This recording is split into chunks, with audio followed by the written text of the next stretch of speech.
नमस्कार। आज की क्लास में हम देखने वाले हैं छत्तीसगढ़ का आर्थिक सर्वेक्षण 2022 और 23 का। और आज का हमारा टॉपिक है कि छत्तीसगढ़ में वन संसाधन को हम देखेंगे, इसके महत्वपूर्ण बिंदुओं को हम याद करेंगे। तो चलिए हम वीडियो को स्टार्ट करते हैं।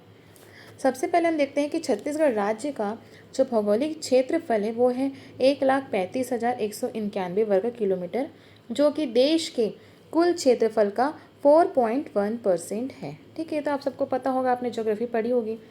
उसके बाद देखते हैं कि प्रदेश का जो वन क्षेत्रफल है वह है लगभग 59,772 वर्ग किलोमीटर, जो कि राज्य के कुल क्षेत्रफल का 44.2% है। ठीक है, तो आपको तो ये बिल्कुल याद रखना है कि छत्तीसगढ़ का वन क्षेत्रफल कितना है, 59,772 वर्ग किलोमीटर है, जो कि राज्य के कुल क्षेत्रफल का 44.2% है। ठीक है, अब हम देखेंगे कि छत्तीसगढ़ राज्य जो है वन क्षेत्रफल की दृष्टि से देश में चौथे स्थान पर है। ठीक है, वन क्षेत्रफल की दृष्टि से देश में जो है चौथे स्थान पर है छत्तीसगढ़।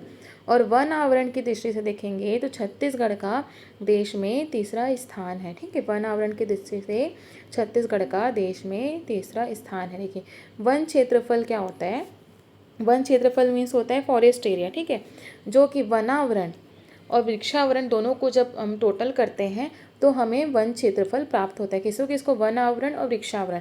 वन आवरण क्या होता है कि एक हेक्टेयर से अधिक के क्षेत्रफल में जो वृक्ष पाए जाते हैं, जो एरिया होता है वृक्ष वाला, 1 हेक्टेयर से ज़्यादा का अगर वो एरिया है तो उसे वन आवरण में काउंट किया जाता है। ठीक है, और अगर 1 हेक्टेयर से कम कम एरिया में जो है वृक्ष जो पाए जाते हैं उस एरिया को हम बोलते हैं वृक्षावरण। ठीक है, फॉरेस्ट उसे क्या बोलते हैं? वृक्षावरण, ट्री कवर। और वन आवरण को क्या बोलते हैं? Forest cover. तो जब फॉरेस्ट कवर और ट्री कवर मिलते हैं तो फॉरेस्ट एरिया बनता है। ठीक है, तो आप देखेंगे कि इस मामले में जो है वन आवरण की दृष्टि से छत्तीसगढ़ का जो है देश में तीसरा स्थान है। अब हम देखते हैं कि वनों को 3 भागों में बांटा गया है: आरक्षित वन, संरक्षित वन और अवर्गीकृत वन, या इसी को कहते हैं खुला वन। ठीक है, आरक्षित वन क्या होते हैं? ऐसे वन जहाँ पे मानवीय गतिविधियाँ जो है पूरी तरह से वर्जित होती है। ठीक है, संरक्षित वन क्या होते हैं? जहाँ मानवीय गतिविधियाँ जो है हम परमिशन लेके हम उस जगह से जो है वृक्ष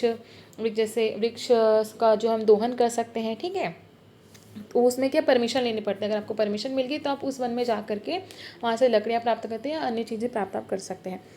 अवर्गीकृत वन क्या होता है? खुला वन होता है, इसे ही खुला वन भी कहते हैं।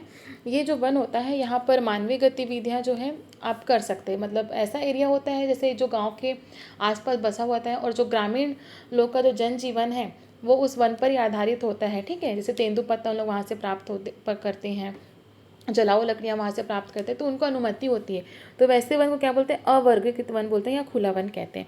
तो इसका विस्तार देख लीजिए कि छत्तीसगढ़ में जो है आरक्षित वन कितना है?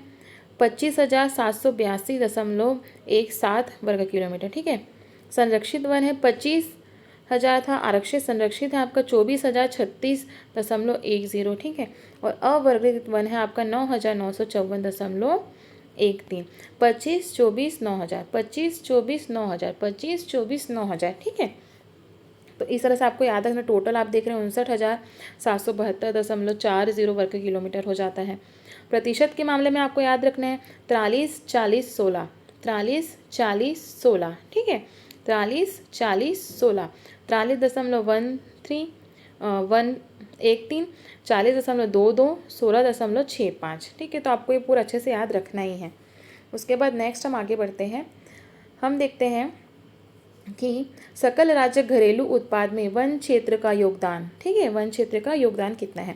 तो हम भागीदारी देखेंगे इसकी लाख में। हम इसी साल का डेटा देख रहे हैं 2022 और 23 का, जो कि मोस्ट इम्पॉर्टेंट हो जाता है। ठीक है, तो ये है आपका 8,68,827 लाख। भागीदारी कितनी है वन क्षेत्र की अपने राज्य के जीडीपी में? तो है ये 8,68,827 लाख रुपए। ठीक है, वृद्धि देखेंगे प्रतिशत में तो 4.05, कितने प्रतिशत की वृद्धि हुई है 2022 और 23 में? तो 4.05, 4.05। ठीक है, हिस्सा हम देखेंगे कितना हिस्सा रहा वन क्षेत्र का, योगदान कितना रहा। ठीक है, जीडीपी में तो ये है 3.19। कितना रहा? 3.19, मतलब वृद्धि दर ज़्यादा है। उसके बाद आपका हिस्सा है 3.19। ठीक है, 4 और 3 आप इस तरह से याद रख सकते हैं इसे। नेक्स्ट हम देखते हैं थोड़ा डिटेल में इसे कि छत्तीसगढ़ राज्य का जो विस्तार है, आपको पता है कि 17 डिग्री 46 मिनट से 24 डिग्री 6 मिनट उत्तरी अक्षांश तथा 80-15 से 84-51 पूर्वी देशांतर के मध्य है। ठीक है, राज्य में जो है 4 प्रमुख नदी प्रणालियां हैं, क्रमशः महानदी, गोदावरी, नर्मदा और वैनगंगा का जलग्रहण क्षेत्र शामिल है। महानदी इंद्रावती, हसदेव, श्रीनाथ, अरपा, ईब राज्य की प्रमुख नदियां हैं। राज्य की जो जलवायु है, ठीक है, राज्य की जो जलवायु है मुख्यतः सह आर्द्र, क्या है, सह आर्द्र है, क्या है, सह आर्द्र है तथा औसत वार्षिक वर्षा जो है 1200 से 1500 मिलीमीटर है। कितनी है, 1200 से 1500 मिलीमीटर। ये आपको बिल्कुल याद रखना है, क्योंकि जब एग्ज़ाम होते हैं ना तो जो उसका जो मेन डेटा है ना वो यहीं से लिए जाते हैं, मतलब इसे ही सही माना जाता है। ठीक है, जो आर्थिक सर्वेक्षण की बुक में जो डेटा दिया होता है उसे ही सही माना जाता है। तो आप बिल्कुल इसे याद रखना है कि आपको राज्य की जलवायु जो है सह आर्द्र है तथा औसत वार्षिक वर्षा 1200 से 1500 मिलीमीटर है। ठीक है, इसे ऑथेंटिक माना जाता है जब भी एग्ज़ाम होता है। तो अब देखते हैं कि राज्य के वनों को जो है 2 प्रमुख वर्गों में विभाजित किया गया है, यथा उष्णकटिबंधीय आर्द्र पर्णपाती वन और उष्णकटिबंधीय शुष्क पर्णपाती वन। ठीक है, राज्य की 2 प्रमुख वृक्ष प्रजातियां हैं, साल और सागौन। क्या है, साल और सागौन है।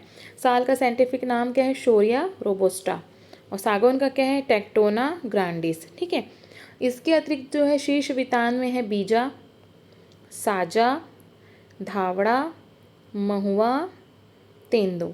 ठीक है, क्या क्या, बीजा, साजा, धावड़ा, महुआ, तेंदू। तो जो बीजा है इसका नाम क्या है, साइंटिफिक नेम देखेंगे तो एप्टोकार्पस मार्सुपियम, और साजा का क्या है, टर्मिनेलिया टोमेंटोसा। ठीक है, धावड़ा का साइंटिफिक नाम क्या है, एनागाइसिस लेटिफोलिया। महुआ का है मधुका इंडिका, महुआ का क्या है, मधुका इंडिका। इसे याद रखना बहुत इसे, म से महुआ, म से मधुका। ठीक है, तेंदू का है डायोस्पाइरस मेलेनोजाइलान। ठीक है, और मध्य विधान में आप देखेंगे तो आंवला, कर्रा तथा बांस आदि महत्वपूर्ण प्रजातियां हैं। तो आंवला का साइंटिफिक नाम क्या, एम्बिलिका, एम्बिलिका ऑफिसिनिलिश। ठीक है, और कर्रा का क्या है, क्लिस्टेंथस कोलाइनस, और बांस का है डेंड्रो कैलेमस रिस्ट्रिक्टस। ठीक है, आदि महत्वपूर्ण प्रजातियां हैं। अब भूतल भाग में हम देखेंगे तो नाना प्रकार की वनस्पतियां हैं जो कि पर्यावरण संतुलन की दृष्टि से महत्वपूर्ण तो है ही, साथ वे वनवासियों के आजीविका का प्रमुख साधन भी है।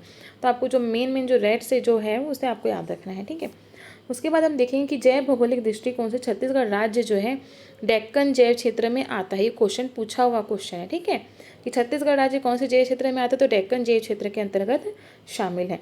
तथा मध्य भारत की प्रतिनिधि वन्य प्राणी जैसे शेर, पैंथरा टाइग्रिस इसका साइंटिफिक नेम है। ठीक है, तेंदुआ, पैंथरा पार्डस, गौर, बांस गौरस, सांबर, सेरवस यूनिकोलर, चीतल, एक्सेस, नीलगाय, बोसिलाफस ट्रेगोकेमेलस एवं जंगली सुअर सस स्क्रोफा से परिपूर्ण है। ठीक है, दुर्लभ वन्य प्राणियों जैसे वन भैंसा अपना क्या है, छत्तीसगढ़ का राजकीय पशु है। इसका नाम क्या है, बुबेलस साइंटिफिक नेम। ठीक है, पहाड़ी मैना है ग्रेकुला इंडिका। क्या है, पहाड़ी मैना का नाम क्या है, ग्रेकुला इंडिका। ठीक है, यह जो है राज्य की बहुमूल्य धरोहर है जिन्हें क्रमशः राज्य पशु एवं राज्य पक्षी घोषित किया गया है। और जो साल वृक्ष है वो राज्य का तो राज्य वृक्ष घोषित किया गया है। ठीक है, तो आपको ये सब याद रखना है। फिर नेक्स्ट हम आगे बढ़ते हैं कि विभाग की प्रमुख योजनाएं और कार्यक्रम को हम देख लेते हैं कि राज्य के वनों के वैज्ञानिक प्रबंधन हेतु भारत शासन द्वारा 34 वन मंडल, कितने हैं, 34 वन मंडलों के लिए कार्य आयोजना स्वीकृत है। राज्य के समस्त वन मंडल के वन क्षेत्रों का डिजिटाइजेशन कार्य पूर्ण किया जा चुका है। कार्य आयोजना की अवधि 10 वर्ष की होती है। योजना व विवरण निम्नानुसार है।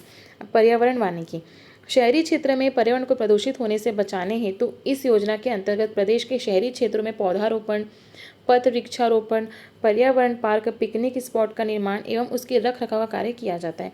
इस वर्ष जो है कितने 142 नगरीय निकायों में कृष्ण कुंज की स्थापना हुई है। ठीक है, तो कृष्ण कुंज की स्थापना कितने नगरीय निकाय में, तो 142 नगरीय निकायों में हुई। तो ये आपको याद रखना है। ठीक है, कृष्ण कुंज की स्थापना कितने नगरीय निकाय में, 142 नगरीय निकायों में हुई है। ये आपको इसमें याद रखना है। उसके बाद है बिगड़े वनों का सुधार।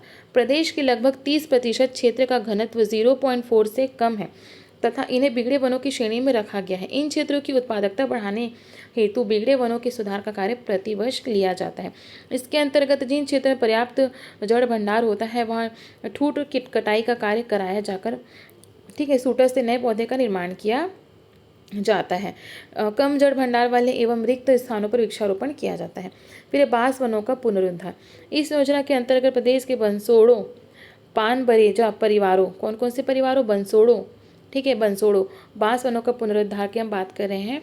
तो जो प्रदेश के जो परिवार है बंसोड़ों और पान बरेजा परिवारों एवं बांस का काम करने वाले हस्तशिल्प कारीगरों को अधिक मात्रा में अच्छा बांस उपलब्ध कराने के उद्देश्य से वन एवं वनेतर क्षेत्रों में बिगड़े बांस वनों का सुधार एवं बांस रोपण कराया जाता है। बिगड़े बांस वनों में गुथे हुए बांस की बिरड़ी की सफाई कराकर मिट्टी चढ़ाई का कार्य किया जाता है, जिससे अच्छे करेल प्राप्त होते हैं एवं बांस वनों की उत्पादकता में वृद्धि होती है। आपको बस इसमें याद रखने की बंसोड़ और पान बरेजा परिवारों के लिए, ठीक है, बंसोड़ों और पान बरेजा परिवार। फिर नदी तट वृक्षारोपण योजना। छत्तीसगढ़ की प्रमुख नदियों के तट पर होने वाले भूक्षरण की रोकथाम कर पारिस्थितिकी स्थायित्व प्रदान करना। फिर पथ वृक्षारोपण। राज्य शासन द्वारा सामान्य क्षेत्रों के राष्ट्रीय राजमार्गों, जिला मुख्य मार्गों तथा ग्रामीण मार्गों के किनारे वृक्षारोपण करने का निर्णय लिया गया है। इसके अंतर्गत पथ वृक्षारोपण एवं रखरखाव कार्य किया जाता है। उसके बाद नेक्स्ट आप देखते हैं कि छत्तीसगढ़ राज्य वन विकास निगम। छत्तीसगढ़ राज्य वन विकास निगम मई 2001 में, ये भी क्वेश्चन पूछा हुआ है, ठीक है, कब गठन हुआ था करके, तो ये इसका आंसर कर जाएगा मई 2001 में रायपुर क्षेत्र की 4 परियोजना मंडल को लेकर अस्तित्व में आया था। जब इसका गठन हुआ था तो उस समय रायपुर क्षेत्र में कितनी परियोजना मंडल थी, 4 परियोजना मंडल थी, ठीक है। क्वेश्चन अगर आएगा कि जब छत्तीसगढ़ राज्य वन विकास निगम का गठन हुआ तो रायपुर क्षेत्र में कितनी परियोजना मंडल थी, तो 4 थी, ठीक है। और वर्तमान में कितनी है, 9 परियोजना मंडल है, जिसमें से औद्योगिक परियोजना मंडल कोरबा, रायगढ़ एवं जगदलपुर शामिल है। फिर आपको याद रखना कि सागौन, बांस एवं नीलगिरी का रोपण। वर्ष 2001 से 2022 तक कुल 9,97,626 हेक्टेयर क्षेत्र में सागौन, बांस एवं नीलगिरी का रोपण किया गया है, ठीक है। अगर क्वेश्चन आएगा इसमें से किसका नहीं किया गया, तीनों ऑप्शन में होगा, एक अन्य पेड़ होगा, तो आप समझ सकते हैं इसका आंसर क्या होगा, ठीक है। तो आपको याद रखना है सागौन, बांस एवं नीलगिरी का रोपण किया गया है। उसके बाद नेक्स्ट हम देखते हैं कि छत्तीसगढ़ राज्य औषधि पादप बोर्ड प्रचलित योजनाओं की जानकारी, ठीक है। तो राज्य मद अंतर्गत प्रचलित कार्य, होम हर्बल गार्डन योजना। प्राथमिक स्वास्थ्य उपचार हेतु औषधीय पौधों का वितरण, घर घर में होम हर्बल गार्डन बनाए जाने हेतु निःशुल्क पौधा वितरण योजना, जिसमें नर्सरी में पौधा तैयार कर जन सामान्य को वितरण किया जाता है, ठीक है। उसके बाद सेकंड है कि स्कूल इंस्टीट्यूशनल हर्बल गार्डन, औषधीय पौधों के प्रति जागरूकता लाने हेतु भावी पीढ़ी को प्रशिक्षित करने के लिए स्कूल हर्बल गार्डन का निर्माण किया जाने पर स्कूली बच्चों में औषधीय पौधों की जानकारी उन्हें प्राप्त होगी, साथ ही औषधीय पौधों की पहचान उनके द्वारा की जा सकेगी, जिससे स्वतः ही बच्चों द्वारा औषधीय पौधों का संरक्षण किया जा सकेगा, ठीक है। इस योजना के अंतर्गत स्कूल इंस्टीट्यूशनल हर्बल गार्डन निम्नानुसार तैयार किया गया, विवरण देखेंगे।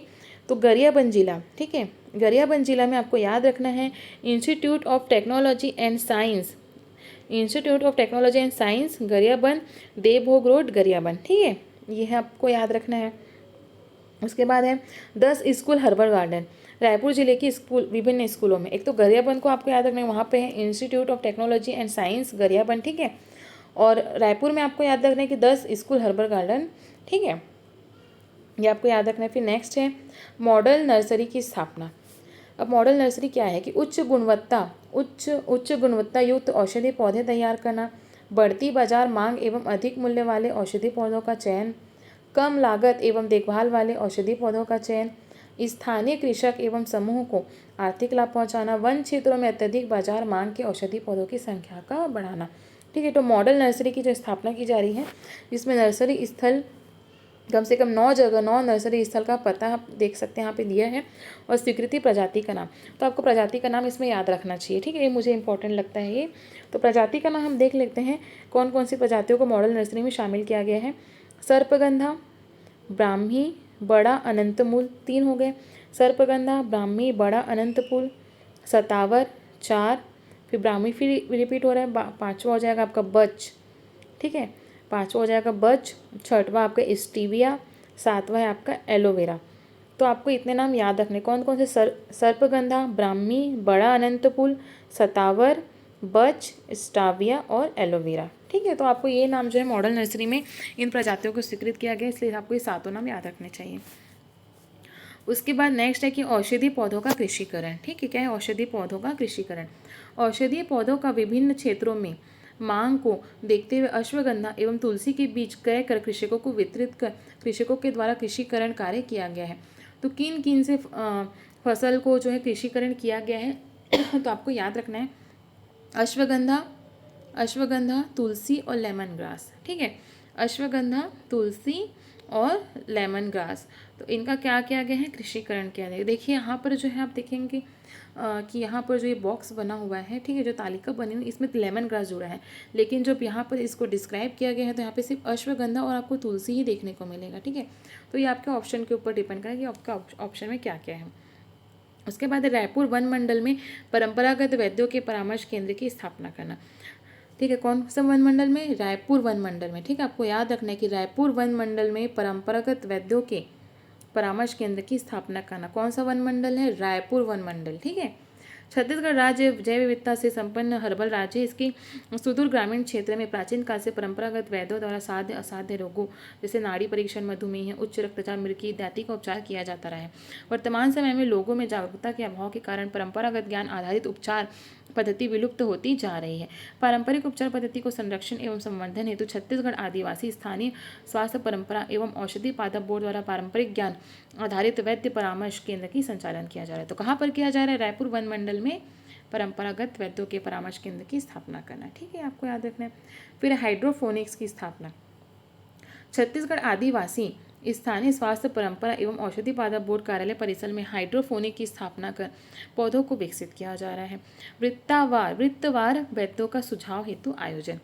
रायपुर एवं दुर्ग वन वृत्त के अंतर्गत परंपरागत वैद्यों रायपुर वन वृत्त के अंतर्गत 20 वैद्य एवं दुर्ग वन वृत्त के अंतर्गत 60 वैद्य को बोर्ड कार्यालय में आमंत्रित कर बोर्ड हेतु सुझाव प्राप्त किए गए हैं। ठीक है, रायपुर वन वृत्त से 20 वैद्य और दुर्ग वन वृत्त से 60 वैद्य को जो है आमंत्रित करके बोर्ड हेतु सुझाव प्राप्त किए गए हैं। फिर आपको याद रखना आयुष क्वाथ वितरण कार्य कबीरधाम जिले में। ठीक है, ये जो वितरण कार्य कहाँ पर चला है? कबीरधाम जिले में 4500 नग आयुष क्वाथ एवं सरगुजा जिले में 2500 नग आयुष क्वाथ का वितरण कर आमजनों की रोग प्रतिरोध क्षमता में वृद्धि की गई। तो आयुष क्वाथ का वितरण कहाँ कहाँ पर किया गया, किस जिले में किया गया? तो आंसर क्या हो जाएगा? कबीरधाम जिले में और सरगुजा जिले में। तो ये आपको याद रखना है। ठीक है, फिर क्षमता विकास करते हुए किसानों को प्रशिक्षण प्रदान किया गया है। उसके बाद आता है आपका राष्ट्रीय स्तर पर देखेंगे तो राष्ट्रीय औषधि पादप बोर्ड के वित्तीय सहयोग से संचालित कार्य। ठीक है, राष्ट्रीय स्तर पर की बात करेंगे तो राष्ट्रीय आयुष मिशन योजना के अंतर्गत औषधि पौधों का कृषिकरण किया गया है। हमने छत्तीसगढ़ में भी देखा था, क्या था? तुलसी था और अश्वगंधा था। ठीक है, राष्ट्रीय स्तर पर देखेंगे तो कौन कौन सी फसल है उसको हम देख लेते हैं। स्टीविया है, स्टीविया, स्पर्गंधा, एलोवेरा, बर्च और सतावर। ठीक है, स्टीविया, सर्पगंधा, एलोवेरा, बर्च और सतावर। अब स से देखेंगे तो स्टीविया, सर्पगंधा, सतावर स से नाम है, 3 नाम, और एक एलोवेरा और एक बर्च है। तो ऐसे 5 नाम आपको याद रखने हैं इसमें। ठीक है, फिर नेक्स्ट है कि राष्ट्रीय औषधि पादप बोर्ड के अंतर्गत क्या कार्य किया गया। राष्ट्रीय औषधि पादप बोर्ड के अंतर्गत क्या कार्य किया गया? तो यूएनडीपी परियोजना के अंतर्गत स्थापित 7 एमपीसीए क्षेत्रों में 7 एमपीसीए क्षेत्र, कितने? 7 एमपीसीए क्षेत्र। वो 7 क्षेत्र कौन कौन से, बस आपको इसमें यही याद रखना है। ठीक है, वो 7 क्षेत्र हैं आपका बस्तर, ठीक है, नीचे बस्तर है, ठीक है, दक्षिण में बस्तर है और दक्षिण कोंडागांव वन मंडल। ठीक है, बस्तर और कोंडागांव है नीचे, आपको याद रखना है। ऊपर आपको याद रखना है, उत्तर में आपको याद रखना है जशपुर और सरगुजा। ठीक है, जशपुर और सरगुजा। और फिर बीच में आपको याद रखना है धमतरी, खैरागढ़ और मरवाही। तो ये जो 7 जगह है जो कि एमपीसीए क्षेत्र हैं। ठीक है, किसके द्वारा? यूएनडीपी की परियोजना के अंतर्गत स्थापित 7 एमपीसीए क्षेत्रों में। ठीक है, इसके अंतर्गत इसमें राष्ट्रीय औषधि पादप बोर्ड के अंतर्गत यहाँ पर कार्य किया जा रहा है, ये आपको याद रखना है। उसके बाद है प्रचार प्रसार एवं मार्केटिंग। विभिन्न राज्यों क्षेत्रों में आने वाले आमजनों के मध्य छत्तीसगढ़ के हर्बल उत्पादों महिला स्व सहायता समूह द्वारा निर्मित का विक्रय प्रचार प्रसार करने के उद्देश्य से बोर्ड द्वारा 2 हर्बल उत्पाद विक्रय केंद्रों 2 हर्बल उत्पाद विक्रय का केंद्र है रायपुर रेलवे स्टेशन एवं स्वामी विवेकानंद अंतर्राष्ट्रीय हवाई अड्डा जो है वहाँ पर संचालन किया जा रहा है। ठीक है, 2 हर्बल उत्पाद विक्रय केंद्र कहाँ कहाँ पर, एक रायपुर का जो रेलवे स्टेशन है, छत्तीसगढ़ का मेन रेलवे स्टेशन रायपुर में रेलवे स्टेशन, ठीक है, और आपका जो है स्वामी विवेकानंद इंटरनेशनल एयरपोर्ट, यहाँ पर संचालन किया जा रहा था, आपको याद रखना है। ठीक है, आई होप आपको मेरा वीडियो पसंद आया। अगर आपको मेरा वीडियो पसंद आया हो और आप आर्थिक सर्वेक्षण डिटेल में और पढ़ना चाहते हैं तो मेरे चैनल को लाइक शेयर एंड सब्सक्राइब जरूर कीजिएगा। धन्यवाद।